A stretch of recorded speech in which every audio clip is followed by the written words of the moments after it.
Western governments have agreed to cap the price of Russia's oil exports in an attempt to limit the fossil fuel earnings that support Moscow's budget, its military, and the invasion of Ukraine.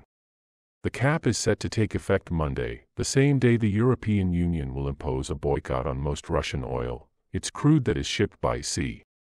The EU reached a deal for a $60 per barrel threshold Friday, and the Group of 7 nations G7 and Australia signed off on the deal. The twin measures could have an uncertain effect on the price of oil as worries over lost supply through the boycott compete with fears about lower demand from a slowing global economy. What is the price cap and how would it work? U.S. Treasury Secretary Janet Yellen has proposed the cap with other Group of 7 allies as a way to limit Russia's earnings while keeping Russian oil flowing to the global economy. The aim is to hurt Moscow's finances while avoiding a sharp oil price spike if Russia's oil is suddenly taken off the global market. How would oil keep flowing to the global economy? Universal enforcement of the insurance ban, imposed by the EU and UK in earlier rounds of sanctions, could take so much Russian crude off the market that oil prices would spike, Western economies would suffer, and Russia would see increased earnings from whatever oil it can ship in defiance of the embargo. Russia, the world's number 2 oil producer, has already rerouted much of its supply to India, China, and other Asian countries at discounted prices after Western customers shunned it even before the EU ban. What is Russia and other countries won't go along?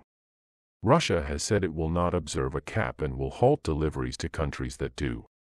Russia could retaliate by shutting off shipments in hopes of profiting from a sharply higher global oil price on whatever it can sell around the sanctions. Buyers in China and India might not go along with the cap, while Russia or China could try to set up their own insurance providers to replace those barred by US, UK, and Europe. Russia also could sell oil off the books by using dark fleet tankers with obscure ownership, as have Venezuela and Iran. Oil could be transferred from one ship to another and mixed with oil of similar quality to disguise its origin.